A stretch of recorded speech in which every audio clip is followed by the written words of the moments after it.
So today we have a special treat. We have Una Soleil Ferguson with us. Now, I don't know if anyone on here knows how Una and I met. This was 2018. I am going to my first CE5 with Dr. Greer. It's in Enchanted Rock, outside of Fredericksburg in Texas. And I get to this thing and I thought, wow, I can't imagine. I'm going to this and I know no one, even the Greers, I do not know. And I thought at the last minute, oh, I'm not going to go to this. This is ridiculous. I am just not going to do this. And instead, there was this voice that said, go, check all of that at the door. Go with an open heart and you will make new friends and meet new people. And that is what you need to do because, at the very least, you might make some friends out of the 28 or 30 people that will be there. And one of the people that was there was Una. I had never met Una before. And I kind of was absolutely, there's a word that they use in Europe called gobsmacked. That is what I was when I realized that she almost knew more than Dr. Greer knew about the Merkaba. We're sitting there in the afternoon sessions, and Una actually, I think you built, you had one made out of paper that you had fashioned. Was it at that one? Day. No, I hadn't made one then. You hadn't made one, but you were talking about it. And you and Dr. Greer got into, a discussion one of the afternoons about the Merkaba and what its purpose was and the transportation and the flow of it. And as I'm sitting there, I'm thinking, I mean, the rest of us in the room, you might as well have been speaking Greek because no one else in the room, we were all sitting there like, wow, you were speaking about the physics of it. And of course, I didn't realize at that time that you really knew quite a bit about physics. And I didn't know your background in education.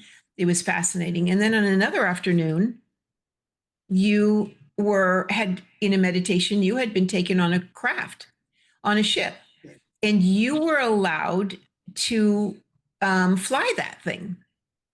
And we were all just like fascinated. You were talking about the controls and were you using your hands or was it hands and consciousness? It was actually mostly guiding them. They couldn't figure out where we were. And you know how when you channel stuff or you think it's in your vision, you don't know, is this true or not? And I had confirmation for that because the woman in the room next to me, she had the same experience, but she couldn't hold it. So she was taken to that spacecraft that couldn't find us first. And you need to be able to hold that focus on what's happening. And so then they went to me. Yeah, I will tell you, sitting in that room in the afternoon, we were all like, okay, I thought, yeah, so this is way beyond my pay grade. And this is someone who really has spent some time on this. And you actually have, I think, I would say you've traversed the world, but I would also say that you have traversed the universe. And that would be true. And so there was so much that I learned from you that week. I think Dr. Greer learned quite a bit as well. It was really quite an interesting week. And we kind of stayed in touch after that. I don't remember the next thing we did. I think we went to Lori Williams in New Mexico. We spent some time there. And after that, we did an enormous and incredibly fascinating road trip to the Four Corners. And we've just become fast friends. And since then, we've been to South Korea together. We have been to Marfa together. We have had Arizona. We've had some of the most amazing encounters and experiences. And it's just been fascinating. So one of the things that Una is really, I consider her to be an expert in, is light language. Now, I have heard other people speak about light language, and I'm like, yeah, no. it became clear to me that people don't really understand what light language is and the importance of it. And so, and I will take your course at some point, Una. I will, because I need to understand it better too. And I thought, this is something that I know a lot of people on here are curious about. Some of them want to know more about it. Some of them have probably never heard of it. And so I'm going to turn this over to you and let you explain for them how you came about understanding light language, how this was given, and we will all learn together on this call. So welcome, Yeah, Una. well, thank you so much. Yeah. Thank you Yes. so much for having me and for changing the time so that none of us are up in the middle of the night. This will be a much better way of doing it. And thank you for reminding me about what happened at that CE5 with Dr. Greer. That was indeed a lot of fun. I got to get not just a word in there, but yeah. That's rare. That was rare. It was, and it was actually about light language, because I got a lot of information as it pertained to the Merkaba that he was teaching at that time. So light language, and like you said, Pat, I was astonished when this came up that people were talking about light language, and I thought, oh, that's interesting. And I realized they're talking about something completely different. Now, it's the way people talk about light language these days is it's almost like there's sounds coming out of your mouth, and sometimes there's these movements, these hand movements happening, and it sometimes seems like somebody's channeling something. That's not at all what I'm talking about. And maybe I'll just start sharing. I put together a few slides so that we can go along with that there. Let's see, where do I have it? So that yeah. There we go. Let me move this on my screen. So yes, it's sacred Mayan geometry. And let's see, so here. So this light language that I'm talking about has nothing to do with any sounds coming out of your mouth. For sounds to come out of one's mouth, one needs to be able to have the right kind of biological structure of a throat and a larynx and all of that working. You also need a medium. So we need air to make sound. If I were to try to talk when I'm out in the void, nobody would hear anything. So that's, in a way, that's a limited language, if one wants to look at it that way. It can only be spoken in a medium. And what I'm talking about, what I learned from the Mayan lineage that I was taken into is, so this is information that came from an ET. They say a little man who fell from the sky. And this little man who fell from the sky, it happened a few centuries, centuries ago, maybe 200, 300, 400 years ago. And so, you know, a craft crashed. This little ET was found by the locals, and the people didn't know what to do with it. So if it was anything extraordinary, the people would take that ET and bring it to the curanderos, the healers, the village of the healers, that little hamlet where the healers lived. And the little man, he lived there with the curanderos, and he learned Spanish. They taught him Spanish, and he taught them his language, which is light language. It's, you know, you can almost think of it as working.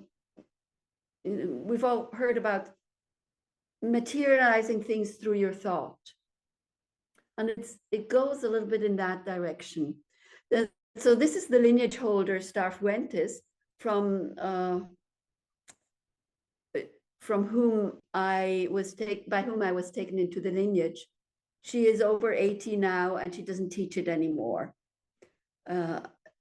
And this light language, there was an attempt to share it with the world in the 1920s. People were sent out from the village. They were sent out mostly to Germany. But it didn't take hold because it's so out of the world of what we know, the way we operate in the world. And you'll get it as we go along, because it's not technological, it's not scientific. If you're using your scientific mind, if you're thinking technologically, it just won't work. And the human mind, this analytical mind, cannot grasp it. And your creative mind can also not grasp it, because it uses the bigger mind, the external mind. And the Mayans knew this, and the scientists nowadays know that how we learn is only the mind is only 10% of how we learn. And so in schools, with all this mental learning, we're only using 10% of who we are and how we could be taught and how we could be learning. If you think of little children, they still use all their faculties, and they're actually excellent in learning light language. So now let me see how I go to the next slide. That's interesting. It should be working, and it's not. Oh, here.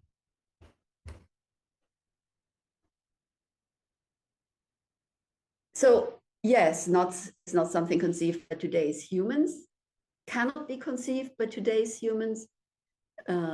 Like we said, it's beyond the analytical mind, it's beyond the creative mind, both hemispheres, brain hemispheres. You can't grasp it, and you cannot grasp it with your emotions either. It's just something that is outside of the human experience. So you've got to really open up to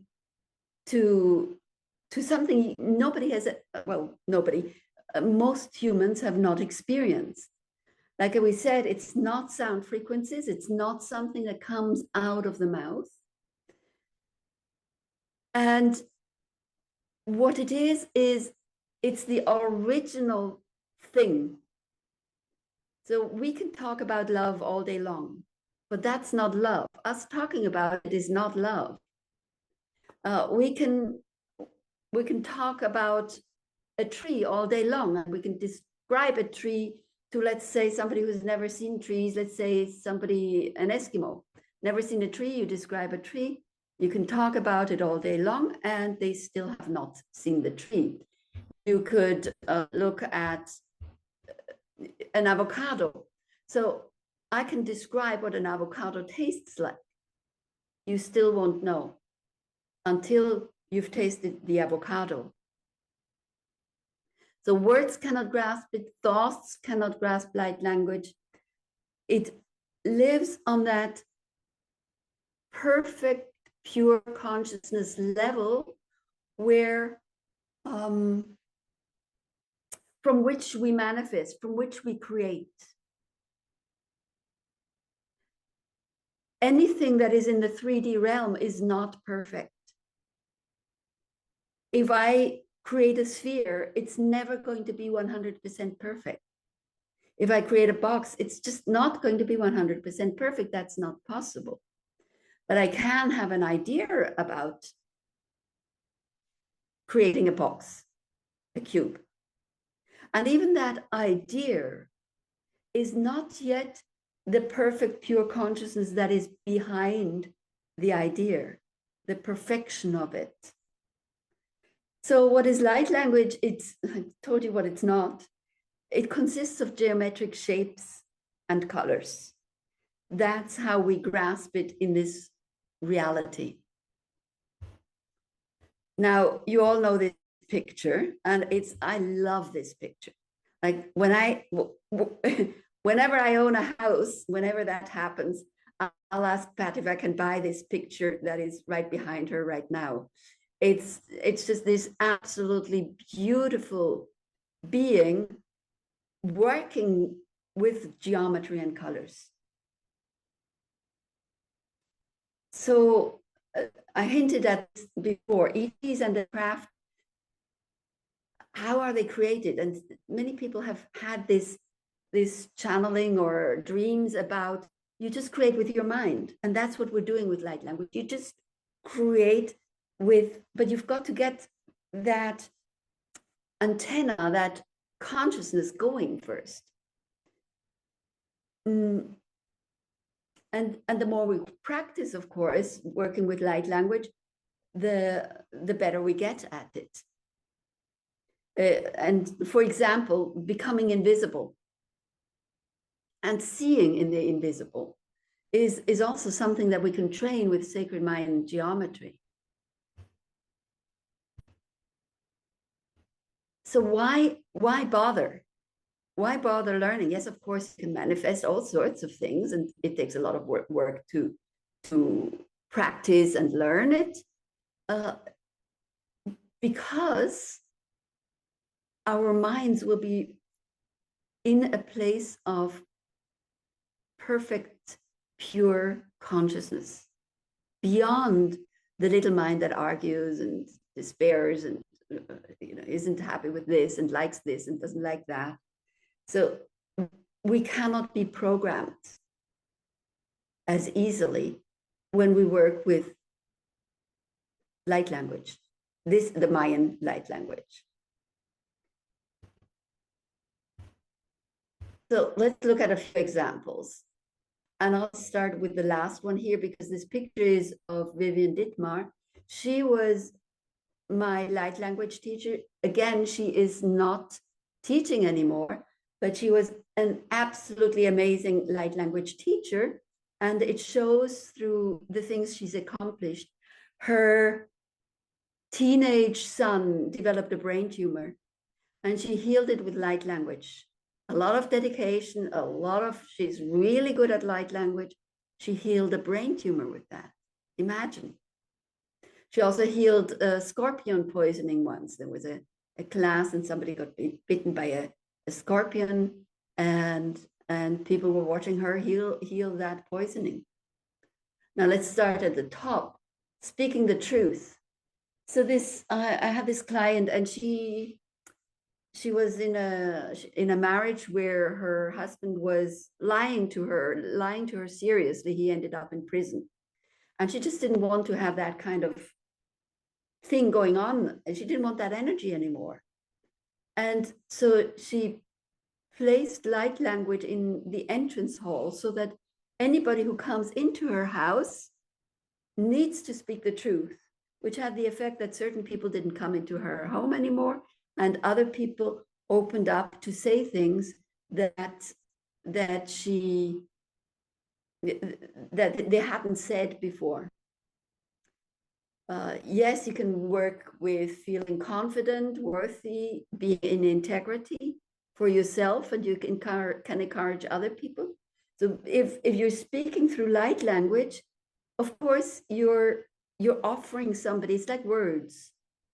I can ask people to be in integrity or say the truth, and they might do it or they might not do it. It's an offer. We're not manipulating anybody. We're speaking to them. I had the experience of, I was on this farm and I was alone, and it was snowy, and the horses escaped. I'm looking out of the window, and these horses are running by my window. I don't know a thing about horses. So what did I do? I used light language to stop them. I suggested to them, hey, how about stopping? And they did. I called the people, and they came and they took care of the horses.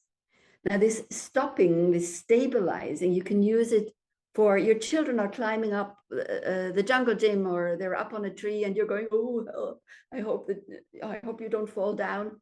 Instead of creating all this worry that transfers to the children, you just send out light language, and they will be absolutely secure, and you will feel comfortable because it of course also works on you.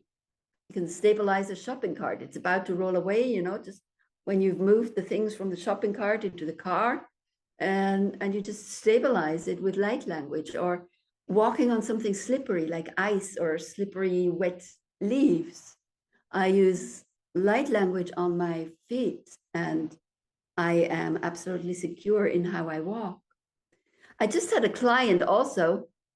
She had a court case. She was called in as a witness, and she really didn't. She wasn't interested in doing that, but of course you have to. And she let's see, she asked me, and we worked out together what she needed to do with light language, and she worked really hard. And the first thing that happened was that she didn't have to come as a witness. And the second thing that happened was that the court case was canceled, and the people were given they were in the right. It was, one of these COVID things. One of the things that happened also in many years ago, another student of Vivian's here, she calls me at 10 p.m. at night, and she says, what do I do? My toilet is clogged up. And it's kind of a strange thing to call me when your toilet is clogged up. But I did my thing, and 20 minutes later, the toilet was running again. You can unclog ducts, and you can unclog traffic jams. You can unclog your digestion, which I know works very well. You can do the reverse also. You can also unclog conversations. You're stuck in a conversation, nobody knows quite what to say, and it's uncomfortable. Well, you throw in a little bit of light language, and nobody knows you're doing this, right? You're just sitting there and doing your thing, and lo and behold, a minute later, somebody knows what to say. Yes, becoming invisible is something that we learn in the advanced course, or going through customs with things that you don't want anybody to see, so you make them invisible. And I won't share my stories, but I'll share a story from Vivian. Yeah, no. Vivian was in one of those Asian countries where on the last day before she flew out, she was gifted this very, very special gift, and it was a goldfish. And she's thinking about, oh God, how do you get a goldfish onto a plane and through the security check and all of that, and through the x-rays, and how will the goldfish survive? And well, it worked, whatever she did. So yeah, you can make people comfortable. I particularly remember sitting in the underground in London, and there's this lady sitting across from me, and her hands are on her handbag, and she's just looking very miserable. And I just thought, well, let's do some light language. And she looks up at me and she smiles. And plenty of other people there, and nothing I said or did would have made it obvious. But people know, they subconsciously, they know. Removing thoughts is something we do in the advanced course. So, your own thoughts, other people's thoughts. If you've got negative thoughts, that's a good way of working with it. Finding lost things. So when I started out light language, it took me, I'd lose money or keys or something. It took me about 24 hours to find it with light language. And now I find things within an hour, usually much less than an hour. And it also works. Somebody's sitting across from me and says, oh, what was I going to say? I just forgot what I said. I sent them light language and they remember. You can lose your phone and find it again. You can lose your way. You're lost, and you got to find your way again. It's happened to me. It works. You can create focus, which is extremely helpful when you're doing an exam. You can bring attention to things that are hidden, hidden thoughts, hidden people. There's ways of going to places where no one else goes. And of course, you can improve relationships in many different ways. Improved math grades. Now that's one that is very obviously trackable. So I do my thing with math grades, and mostly girls, and they come back with better grades.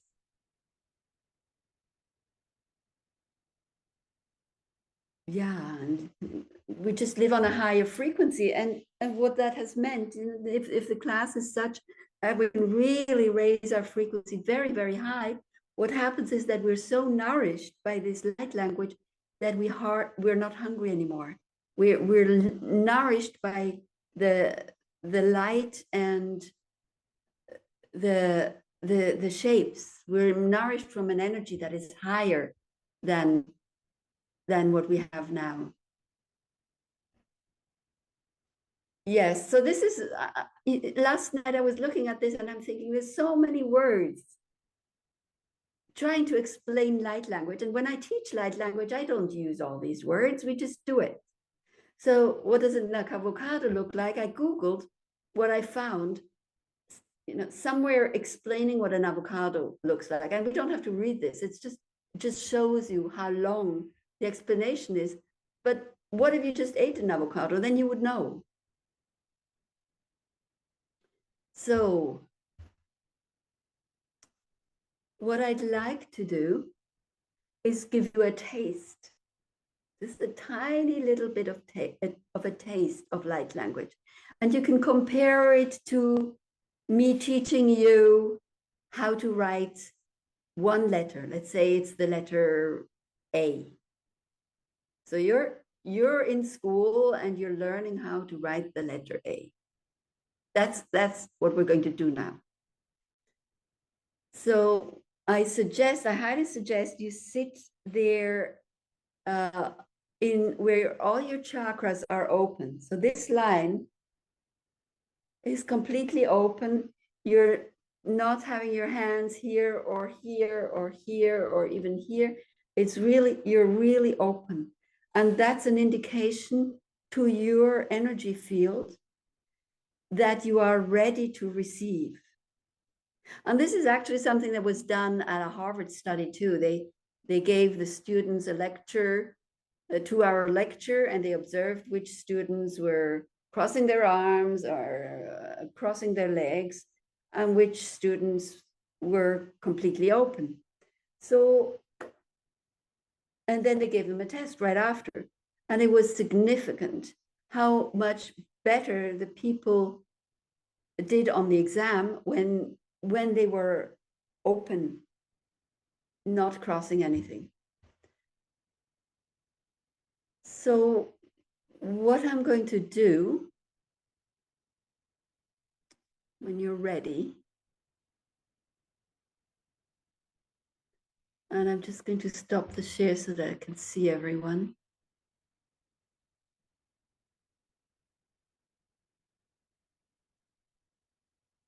And I see many people don't have the video on. You changed your rules path there.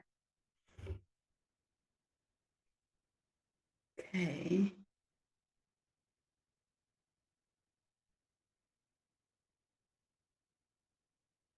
Oh, thank you. Thank you, everybody.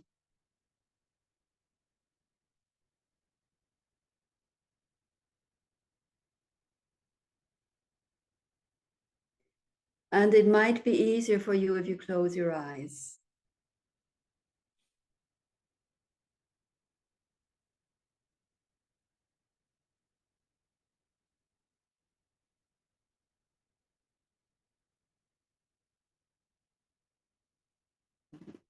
And I'm just going to go through everybody. We've got Eric and Pat and Yolanda, Annie, Chanel, Steve. Hi, everybody. Caitlin, Keza, and Patrick, and Lena, Wendy, Anne, Pamela, Jean, Aiste, Astrid, and Annalisa, Kathy, Lynn, Primala, Stephen, Farine, Cynthia, Victoria, Andrea, Polly, Monica, Matthew, Nat, yes, I'm Anna, Pam, Linda, Marie, Christine, Eric, Joe, Alexander, Margot, Kay, Donald, Zach, Joseph, Kelly, Annette, Julia. Okay.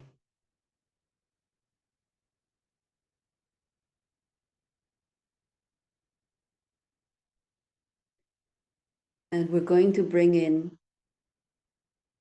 a cube.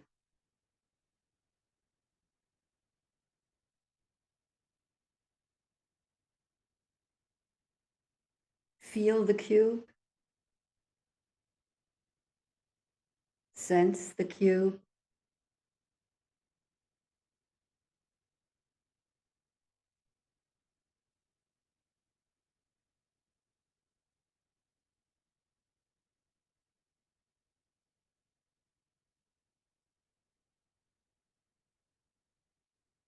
Yeah.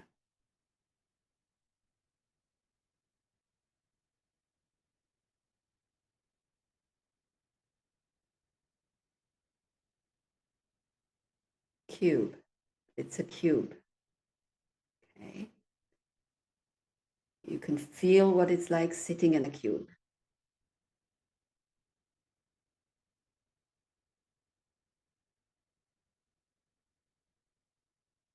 Now we let go of the cube. And we're going to bring in the opposite. We're going to bring in, close your eyes, tune in. We're going to bring in a sphere. The perfect sphere.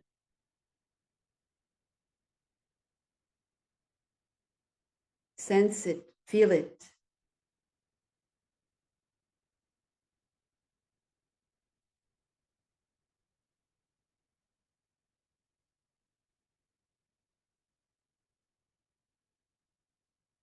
What does it feel like?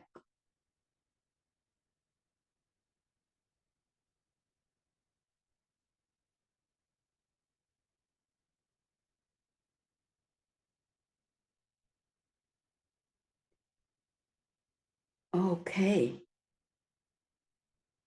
And we'll come back to here in this Zoom space. And you can write into the chat if you want to. Do we have a chat? What it felt like to you?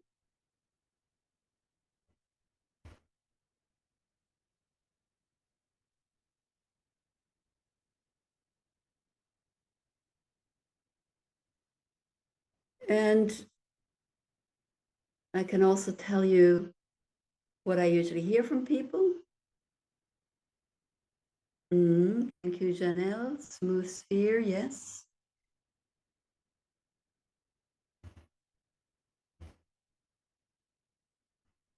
Smooth. The sphere felt soft and squishy. My cube was a Keep at corners. The sphere was soft or slick. The cube felt clear. I had hands. The sphere appeared. I felt goosebumps. It pulsated. I was the sphere. Then I had the sphere. The surface of the sphere. The cube was transparent. My cube was colored red and blue. The interesting sphere was rainbow colored and pulsing. Okay. And it felt as if I was surrounded by unity protection. So this is an interesting thing about the cube, because very often, the cube is very stable. It cannot move around like the sphere. The cube sets boundaries. The cube, and for some people that feels very safe.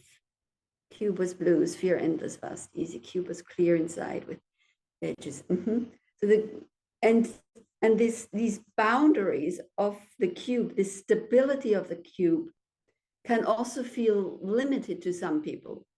They feel like they have no freedom. Whatever you're feeling, it doesn't matter, because you're getting the sense of what a cube is. Right? A cube is stable, it's dense, it creates boundaries, it creates limits. Good, bad doesn't matter. And some of you have been seeing colors. So light language would be a shape together with a color. The shape itself is not light language. It doesn't mean anything, except for that it has that sense of stability. The color, whether it's a red cube or a yellow cube or a blue cube, creates a different energy. We'll look at that in just a moment. Yes, Pamela, the cube had 3D dimensions, and the circle it wasn't a circle, it was a sphere, felt open and light. That's also a very interesting thing, because some people can feel three-dimensional, and there's a few people that find it hard. Yeah, cube solid. So,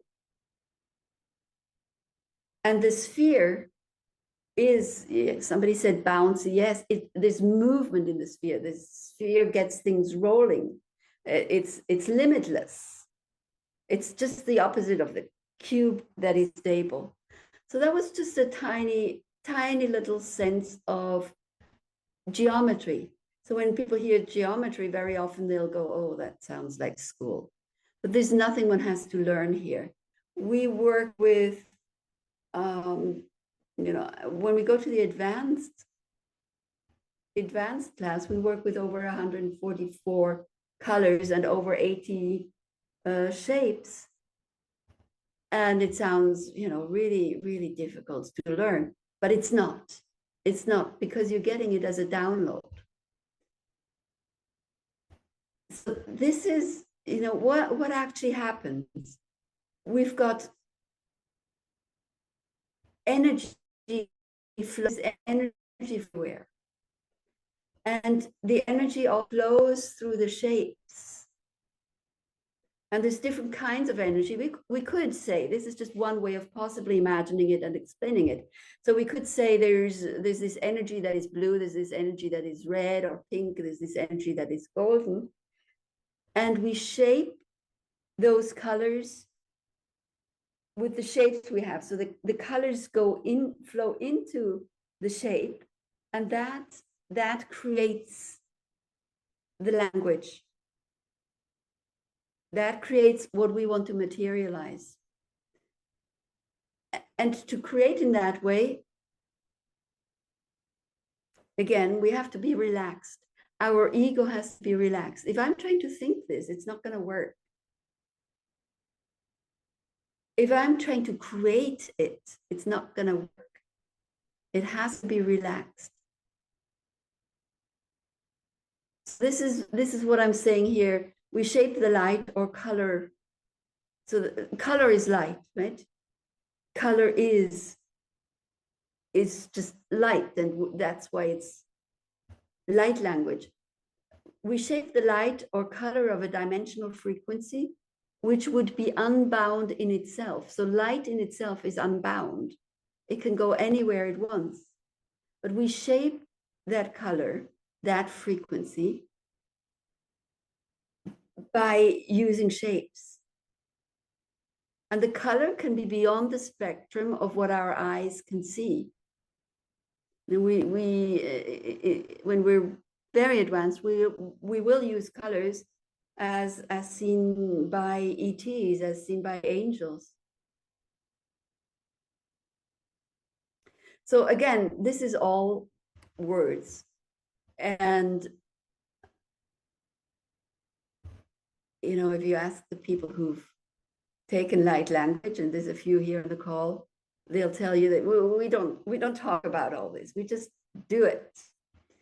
And where we need to go is expanded consciousness.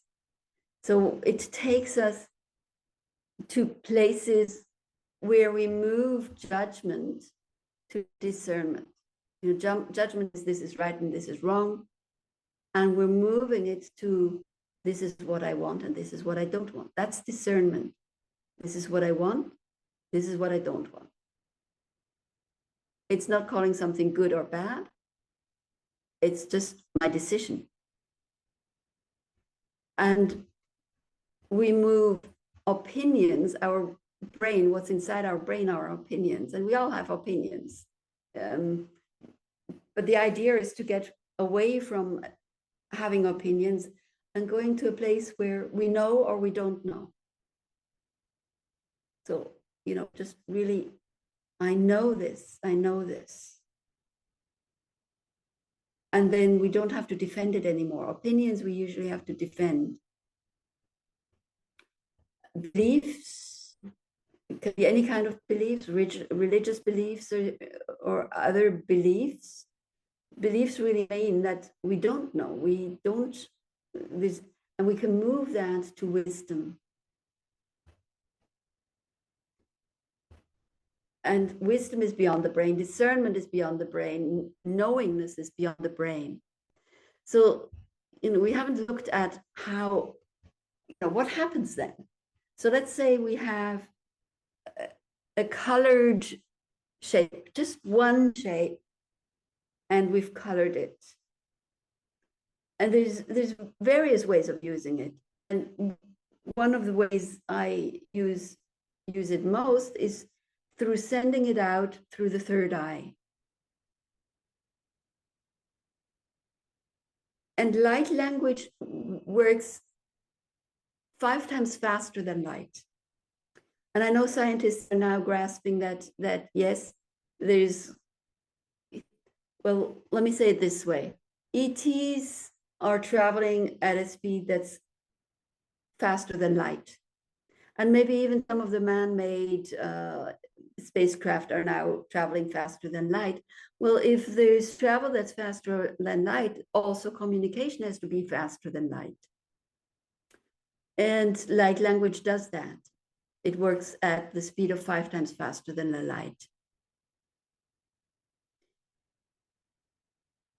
We're not thinking, because if we think we've got those judgments and opinions and beliefs, we're not visualizing either. Because if we try to visualize something, there's an imperfection in it. If we try to visualize a cube, there's usually some imperfection in it. Maybe one of the sides of the cube is a little bit wonky. Maybe the corners aren't quite sharp. So we don't visualize. And we've looked at that already. The shapes affect the flow of the energy. So we're influencing the flow of universal energy, light energy. And the colors, they impact the frequency of the energy. So which colors we choose, if we choose red for a cube, it's a very different frequency and has a different effect from when we choose white, a white cube. And yes, again, it's not, the word is not it, but light language is it. It's the original, how do you even say that? It's the true thing. And what happens if you try really hard, it won't work. If you're really trying hard to focus and understand this with your mind, it doesn't work. So that's transmission. And then we receive downloads. So this is a very specific way of teaching. And this is something you'll find in ancient texts too, that you sit in the aura of a master and you are receiving the transfers through the aura of the master. And this is what I was taught by the Mayans. Again, downloads are not strategical or logical, but they are experiential. You experience the download. It's not something you're thinking. And it's beyond the ego. It's, ego is the little mind that sits inside the brain. It's not the expanded mind. And ego has its place. Very often people think, oh, ego is bad. And if you've got a balanced ego that knows what its role is, ego is perfectly great because it keeps you alive on this planet. But the ego usually does not want to allow you to go beyond the brain because it gets all flustered and I'm supposed to keep you alive on this planet and you want to go somewhere else. I don't like that. You better stay here. You know, you remember you've got yogurt in the fridge that's getting moldy. You better go and look after that yogurt. So that's the little ego that's telling you not to go into meditation and not to go into the external consciousness.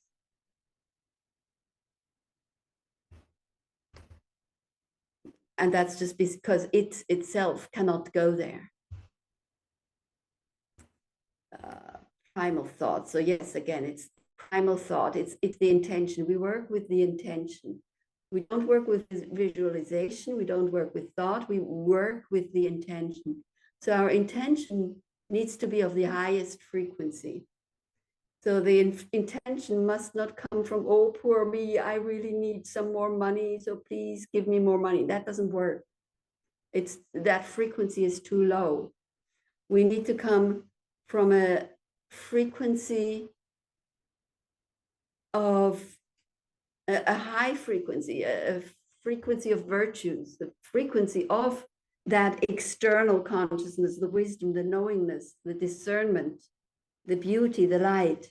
We've got to be in that expanded consciousness, which is so blissful, so universal, and we create from there. We intend, not create, we intend from there. So then we intend for the highest good of all, because we're coming from the one mind expanded place.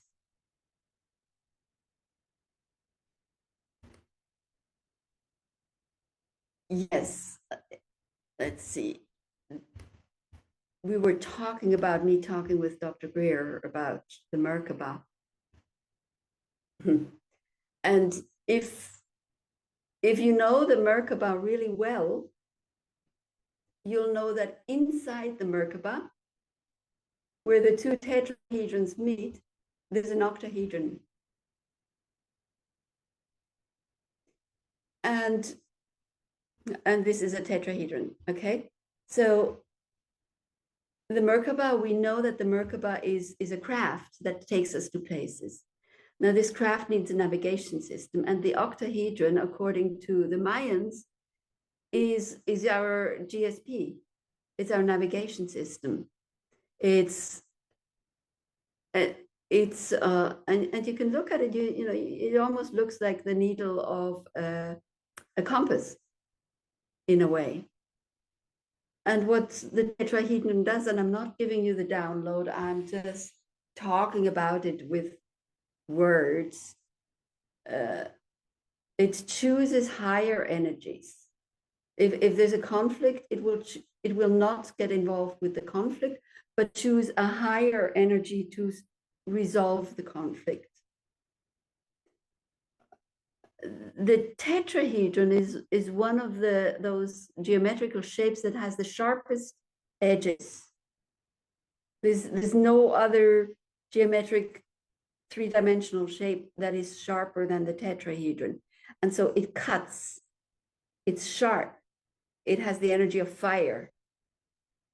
And so we have these tetrahedrons. If you place a tetrahedron on all of the sides, each side of this octahedron, you'll have your Merkaba, and you'll see how the tetrahedron cuts through, we could say, the air to get you. It's like the wings of your spacecraft. It'll get you to where you need to be. Again, this may sound complicated, but it's not. And that's just a tiny bit of what Dr. Greer and I were talking about when we kind of lost everybody. And I hope so far I haven't lost anybody here. So let's very rapidly move on to something that is more graspable. Graspable, is that a word? what happens in a light language class. So here you see two students who are, you can see how focused they are, and maybe you can sense how they are in that. If you sense into their minds, you can sense into that way out beyond consciousness, where there's no thoughts left of any conflicts and, you know, the kind of stuff we do, opinions and beliefs and judgments and all of that. They're outside of that as they're working. So what happens in a class, you receive downloads, of course, plenty of downloads, lots of time downloads. And of course, the mind wants something too. It wants its nourishment. So those 10% are words that I speak to help the downloads come through. Yeah. Downloads of colors and shapes. Then you get downloads of creating and setting grids. So we haven't talked about that yet. So we said we can compare that one shape to maybe the letter A in our alphabet. Then you create series of colored shapes. And there's different ways of doing that. And those are called grids. So we learn how to do a variety of grids. And of course, while you're in the course, you're also held in a grid that I set so that it's easy for you to learn. I teach night school. That's also something that I've learned from the Mayans. You teach night school where you learn 40 times faster than during the day because your mind is asleep and it's not going to rebel. Sometimes that sounds rather weird and strange for first-time people, but that's okay. Remember, it was kind of strange to me first, and then eventually you just get it and you wake up and you remember and you just realize how easy it is to learn certain things that you thought were really complicated. And if you think about it, we're learning, like in the advanced course, over 80 shapes, and they're complicated shapes. But you just don't worry about it, and you get it through night school and through downloads. And you learn to do timeline. You learn to set personal grids. So personal grids are for a person. So I always have a grid running for myself. It just makes me more stable. It arranges the energies that flow through me.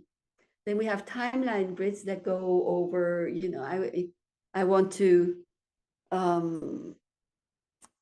in 5 months, I want to have a wonderful relationship with my friend, or I want to have so and so much more money, or I want to have, you know, I want to find a new home, whatever it is. Those are timeline grids. They play out over time. And we can write as many as we wish. What we do is, as you can see on the picture, we work with paper and pencil. It's like writing a book, right? We're writing it down, but then we still have to set it. We still have to put it out into the universe. But that's the physical part of what happens. And of course, we go through processes. What do I really want? Do I really want this relationship? I'll give you an example. One of my students, her husband had left her for another woman, and she really wanted her husband back. Now, we know we don't manipulate other people, but she wanted that relationship. So she worked on that relationship, and she got what she wanted. That he came back for 2 weeks, and then he left again. Yeah, and like I said, eating habits can change because we're fed in such a different way, nourished in such a different way. This is what a personal grid looks like on paper, or could look like. It's a series of colored shapes, and we set them into our bodies. into our system. Then this is the colored shapes that are created for a timeline grid, something that happens over time. And then this is advanced light language, where we work with 12 times 12 grids.